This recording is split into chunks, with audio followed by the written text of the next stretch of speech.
એક સુંદર મજાનું નાનકડું ગામ હતું. એ ગામમાં એક કુંભાર રહેતો હતો. એની પાસે એક ગધેડો હતો. કુંભાર આખો દિવસ ગધેડાને કામ કરાવતો. ગામની બાજુમાં એક મોટું જંગલ હતું. જંગલમાં ઘણા પ્રાણીઓ રહેતા. એક દિવસ જંગલમાં એક અફવા ફેલાઈ કે જંગલમાં ટાળી ટબુકલી આવી છે, તે રાત્રે જ આવે છે. આ વાત ઉડતા ઉડતા જંગલના રાજા સિંહ પાસે ગઈ. સિંહ પણ ડરી ગયો. સિંહે તો કોઈ દિવસ ટાળી ટબુકલીને જોયેલી નહીં. એક દિવસ કુંભારનો ગધેડો ખોવાયો. આખો દિવસ રાહ જોઈ પણ ગધેડો ના આવ્યો. એટલે કુંભારને થયું કે હવે મારે તેને શોધવા જવું જોઈએ. કુંભાર તો હાથમાં લાકડી લઈ ગધેડાને શોધવા નીકળ્યો. રાત થઈ ગઈ હતી. અંધારું થવા લાગ્યું હતું.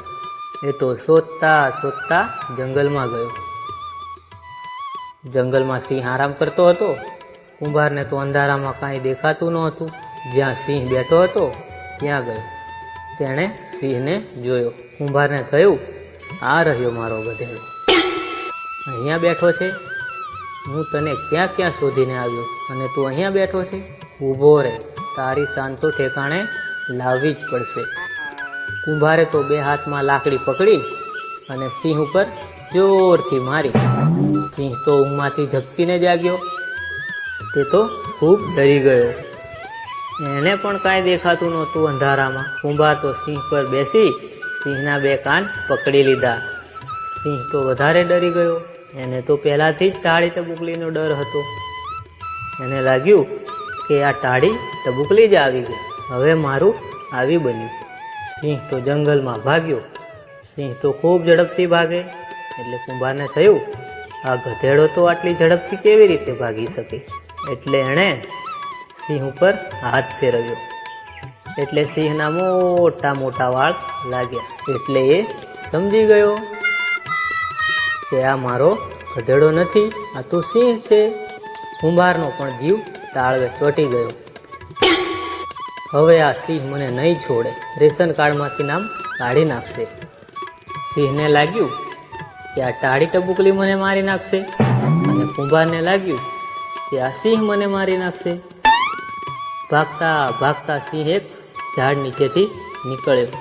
ઝાડની ડાળી નીચે નમેલી હતી. એટલે કુંભાર ડાળ પકડી અને લટકી ગયો. પણ સિંહને તો ડર ભરાઈ ગયો. એને તો એવું લાગ્યું કે હજી પણ પાછળ આવતી હશે. એ તો ભાગતો જ રહ્યો. એ જોઈ પાછળ સિંહણ પણ ભાગવા લાગી. સિંહ આગળ ભાગે અને સિંહણ પાછળ. ભાગતા ભાગતા એ તો એક પથ્થરની ગુફા હતી. તે અંદર જવા ગયા અને સિંહણની પૂંછડી પથ્થર સાથે ફસાઈ ગઈ અને તૂટી ગઈ. સિંહણને લાગ્યું કે આ તો ટાળી ટબુકલી નથી, આ તો પૂંછ કટ્યું છે. ત્યાંથી પણ તે ભાગ્યા.